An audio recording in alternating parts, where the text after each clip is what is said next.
passe? Ouais, qu'est-ce qui se passe là? Ça se voit pas ce qui se passe là? Elle est en train d'accoucher, putain! Il s'appelle Lucas. J'ai appelé comme ça pour qu'il se rappelle de son père. Un jour que je rentrais, il y avait des flics partout. Je suis devenue folle, j'ai pris mon couteau, j'ai sauté sur le flic. J'ai pris 3 ans. Salut. Nos enfants, ils ressentent tout comme nous. Pour pas qu'ils ressentent la prison, il faut aller bien.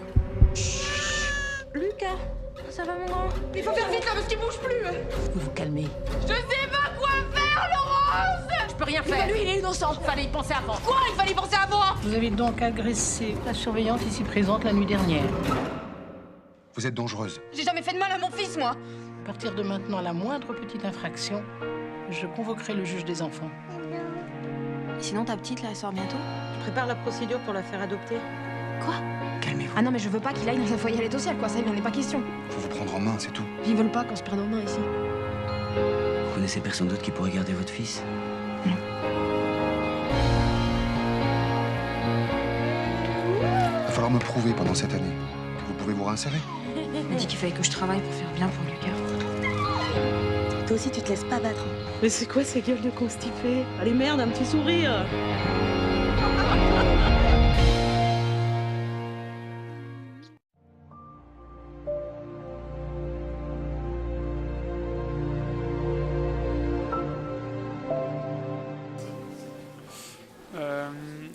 Pour le réaliser, enfin forcément oui, mais le plus gros des difficultés, ça a été avant, en fait, d'en arriver jusqu'au jour où le film se fait.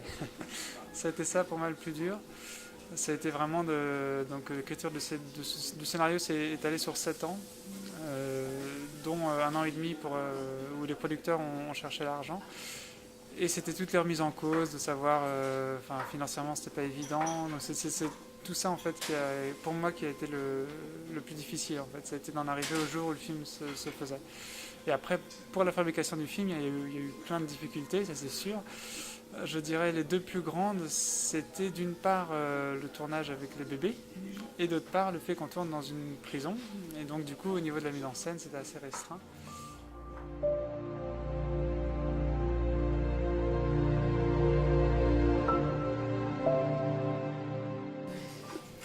Alors c'est sûr que quand j'ai eu le prix Sopadin du scénario, du jour au lendemain ma vie a changé parce que tous les producteurs, j'exagère, mais une bonne dizaine de producteurs m'ont appelé pour lire le scénario. Et avant ce prix, j'envoyais partout et j'avais pas de réponse. Donc c'est sûr que ma vie a changé. Après, de là à savoir si j'aurais fait le film sans le prix, j'en sais rien. Ce qui est sûr, c'est que j'aurais pas lâché l'affaire, donc j'aurais tout fait pour le faire. J'aurais peut-être mis plus de temps, j'aurais fait peut-être un court-métrage en plus avant, je sais pas, mais ce qui est sûr, c'est que ce prix de scénario, ça a été le premier événement vraiment positif qui a tout déclenché. Et après ce prix, il y a eu beaucoup de bonnes nouvelles qui sont tombées les unes après les autres. J'ai trouvé les producteurs, on a eu de l'avance sur recette du CNC, petit à petit, il y a eu plusieurs bonnes nouvelles. Et vraiment, l'élément à l'origine qui a catalysé tout ça et qui a fait, on va dire, faire découvrir ce scénario, c'était le prix Sopadin. C'est sûr que ça a été énorme pour moi. Alors ça, c'est une grande question, savoir si le résultat final correspond à ce que je souhaite. De manière générale, j'ai tendance à dire que mon objectif, c'est que les spectateurs réagissent comme je l'espère. Et de ce point de vue-là, c'est gagné. En général, les spectateurs sont très émus, sont touchés, et le film leur fait poser des questions sur le sujet, donc je suis vraiment satisfait.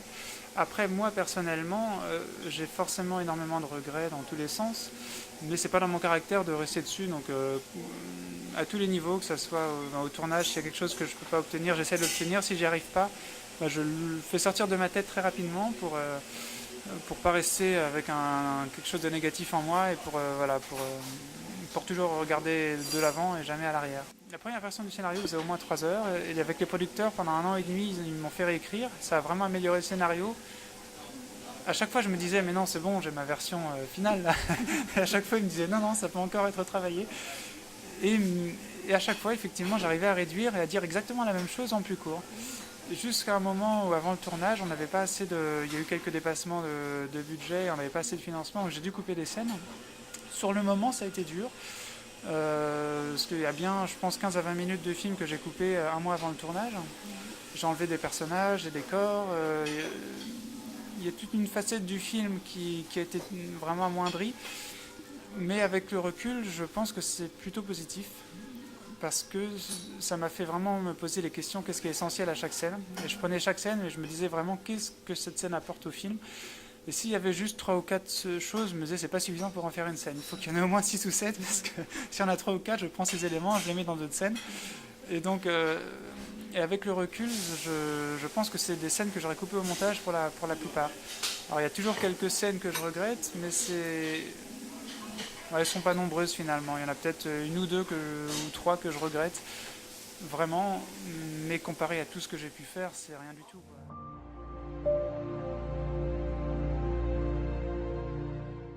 En fait, je cherchais un prénom original qu'on retienne et qui contraste avec l'univers de la prison. Et j'aime bien ce prénom, je trouve joli, original. Et une femme qui s'appelle Omblin, on ne s'imagine pas qu'elle puisse passer un jour en prison. Et j'aimais bien cette idée-là. Et ce contraste, et qui correspond aussi au visage de Mélanie Thierry, qui est très doux. Et j'aimais bien voilà, ce contraste de cette femme qui a l'allure de princesse ou je sais pas quoi. Ben non, c'est pas du tout ça en fait. J'aimais bien cette idée.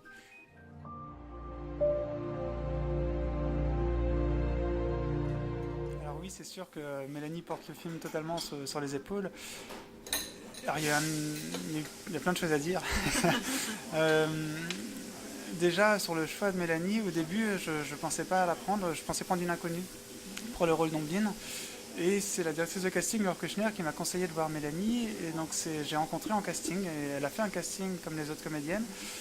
Et c'est là où j'ai vraiment eu le coup de cœur pour vraiment, je me disais ça pouvait être qu'elle, quoi. Ce personnage était fait pour elle.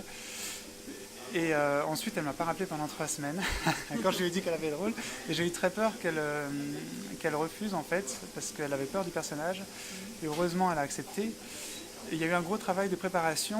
En ce qui concerne notre travail à deux, pour moi, j'ai envie de dire qu'il y a 90 ou 95% qui s'est fait avant le tournage.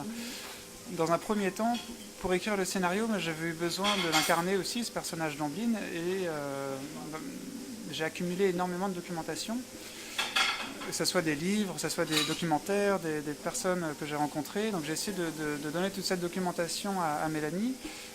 Et c'est aussi on marche beaucoup à l'émotion, Mélanie et moi, et quand j'écris, moi je ressens beaucoup d'émotions. Je me mets dans le même état, toutes les émotions que Mélanie a ressenties sur le tournage, moi je les ai ressenties en écrivant, je les ai même façonnées, ces émotions, pendant toutes ces années. Donc elle arrive à percevoir les émotions, et il y a quelque chose d'irrationnel un peu comme ça, où elle arrive presque animale, quoi. Elle sent les émotions, elle arrive à les ressortir, c'est assez impressionnant.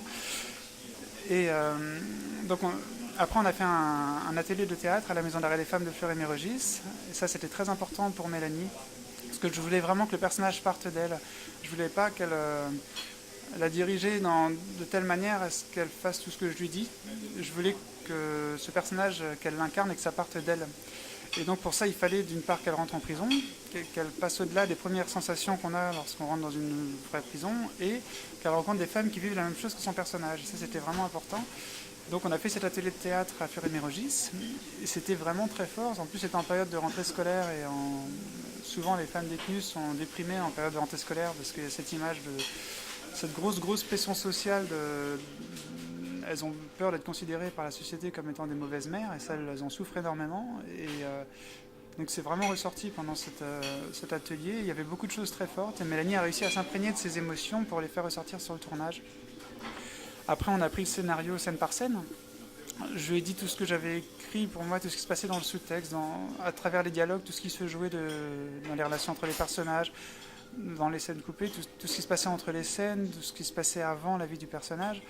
Et on en a parlé tous les deux pour être sûr qu'on soit d'accord sur tout ce qu'il faut jouer à chaque scène. Mélanie apportait des idées en permanence, et on se mettait d'accord là-dessus. Voilà. Donc, une fois qu'elle avait le personnage, elle savait ce qu'elle devait jouer. Ensuite, elle a travaillé de son côté, elle a pris des cours de combat de rue, elle a appris à se battre, elle a pris du poids aussi pour le rôle. Elle a passé du temps avec les bébés avant le tournage, et pendant le tournage aussi. Et sur le tournage, elle était tellement à fond que je ne l'ai quasiment pas dirigée, et elle a fait résonner le personnage encore plus loin que ce que je pouvais imaginer, quoi. Donc c'était magique, elle incarnait tellement. Donc voilà, et c'est aussi pour ça que la mise en scène est autant resserrée sur Omblin, sur Mélanie, c'est en gros plan, parce que devant sa performance d'actrice, je voulais tout capter, vraiment que ça soit intact pour le spectateur. Et donc la mise en scène est vraiment adaptée à elle. Et j'ai vraiment eu la sensation que c'était... Enfin, j'avais énormément de chance de tourner avec elle et j'avais quelque chose d'énorme devant moi, quoi. Enfin, sa performance d'actrice est digne pour moi des plus grandes comédiennes que j'ai jamais vues au cinéma, quoi.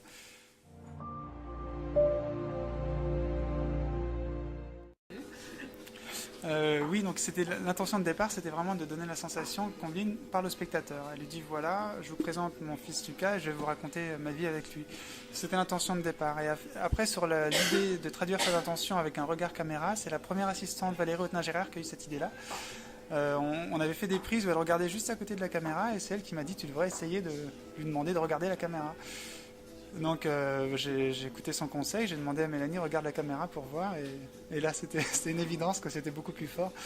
Et donc on a refait la prise, elle a regardé la caméra directement et c'est un plan que j'aime beaucoup et j'aimais bien cette idée de commencer le film en montrant son visage, donc quand elle raconte l'histoire et juste après le même visage quelques années avant et pour qu'on ressente vraiment toute l'évolution du personnage. À travers deux visages, celui de Mélanie dans son jeu d'actrice, la souffrance qu'elle avait avant et l'épanouissement qu'elle a à la fin du film et qu'on voit visuellement d'un plan à l'autre. J'aimais bien cette idée-là aussi.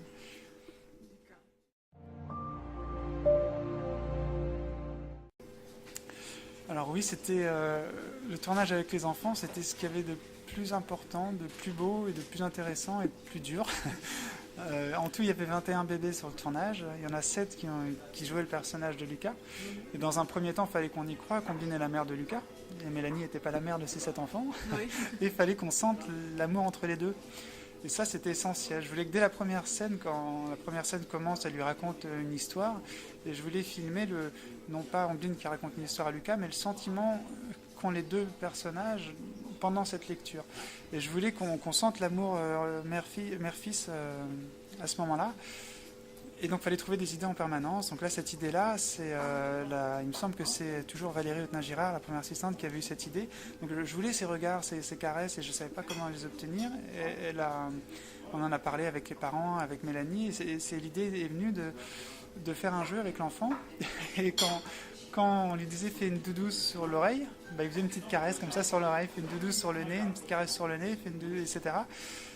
Et donc Mélanie a commencé à jouer avec lui à ce jeu. Les parents ont joué à ce jeu aussi avant le tournage pour que l'enfant continue à jouer. Et sur le tournage, c'est comme ça qu'on a pu avoir ces plans-là. Donc après, il fallait trouver des idées en permanence. C'est beaucoup Valérie Hautner-Gérard qui s'occupait des bébés. Et sur le tournage, c'était aussi beaucoup Mélanie qui a réussi à créer cette complicité avec eux, en passant beaucoup de temps avec ces bébés et en improvisant avec eux, parce que forcément on ne dirige pas un bébé, donc on improvise avec eux. Pour Mélanie, c'était comme des partenaires de jeu, on pourrait dire. Et les mères dans la vie aussi, ça a dû l'aider beaucoup. Alors oui, pour moi, je partais toujours du principe que tous les personnages sont aussi importants. Et à chaque fois que je travaille un personnage, même s'il est là dans une seule scène, je veux toujours me dire qu'on pourrait faire un long métrage sur lui, parce qu'il faut que ça soit vraiment des personnages forts, et quelque part tous les êtres humains sont forts. En fait. On pourrait faire des films sur tous les êtres humains, il faut juste trouver en eux les choses intéressantes à dire, et tous les personnages sont inspirés de personnes que j'ai rencontrées pour de vrai. La grande majorité, je les ai rencontrées à la maison d'arrêt des femmes de Fleury-Mérogis, et j'ai essayé, pour les femmes détenues, d'essayer de faire entre guillemets, un espèce de panel représentatif avec des caractères très différents. Par exemple, il y a une femme qui est toxicomane, qui est là pour ça. Il y en a une qui est plutôt dans le grand banditisme. Il y a une qui est multirécidiviste. Il y en a une qui a des problèmes psychiatriques. J'ai essayé de faire plusieurs... des femmes au parcours différent. Je les ai travaillées sur ces personnages-là. Je voulais que tous les personnages du film évoluent, que toute cette histoire leur apporte quelque chose, pas seulement à Ombline, mais à tous les autres personnages. Et je voulais aussi qu'ils apportent quelque chose à Ombline. Donc tous les personnages apportent quelque chose à Ombline, ils vont tous l'aider à se construire. Et petit à petit, au début du film, Ombline, elle a des préjugés sur tout le monde, elle souffre pas aux autres, quoi. Elle est renfermée sur elle-même. Et pour le bien de Lucas. Elle va devoir s'ouvrir. Et je voulais aussi que ces personnages ils n'existent pas que pour Omblin, mais que ces femmes existent aussi en tant que personnages et qu'Omblin leur apporte des choses également.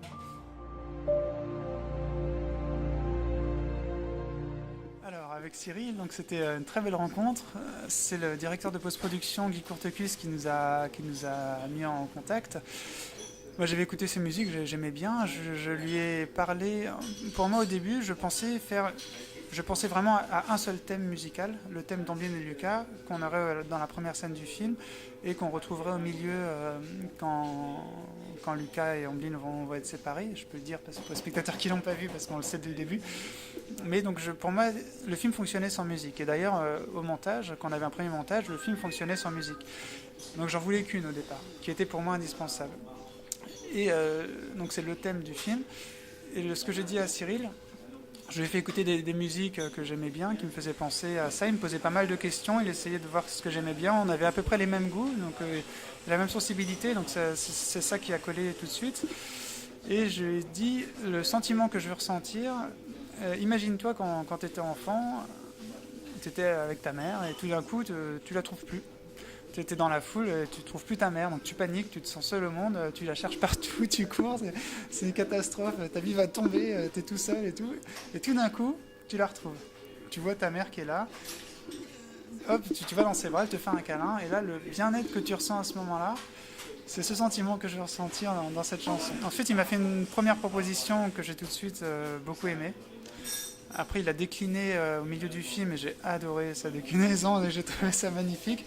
Et après, il m'a proposé énormément de musique auxquelles je ne pensais pas. Il me disait, t'es sûr que tu veux pas de musique là? Donc moi au départ, je disais, il n'y a pas besoin, mais si tu veux me proposer, vas-y, hein, y a pas de souci, envoie-moi quelque chose. Et tous les soirs, il m'envoyait une musique. Et à chaque fois, je trouvais que c'était mieux en fait, et que ça a adouci le film, ça a donné une autre dimension au film. Il y a des scènes qui prenaient une autre dimension, c'était beaucoup plus fort, on était plus avec Omblin, on rentrait plus dans son intimité. Alors oui, là je suis en train de travailler sur un film qui me tient énormément à cœur, mais je pense que j'ai encore beaucoup de travail avant d'avoir une première version de scénario. C'est une histoire d'amour entre une femme blanche et un homme noir, et on va dire le contexte du film, comme dans Omblin c'était le contexte, là ce sera les problèmes d'accès à l'eau potable en Afrique. Et de manière générale dans le monde, le fait qu'il y ait de moins en moins, en 30 ans, le nombre d'eau douce a diminué de moitié sur la planète. Donc si on continue comme ça, il y a des zones entières qui n'auront plus d'eau dans 30 ou 40 ans, des pays entiers. Et donc ça va créer des vrais problèmes. Et déjà, dès maintenant, il y a déjà des migrations. Donc c'est un sujet absolument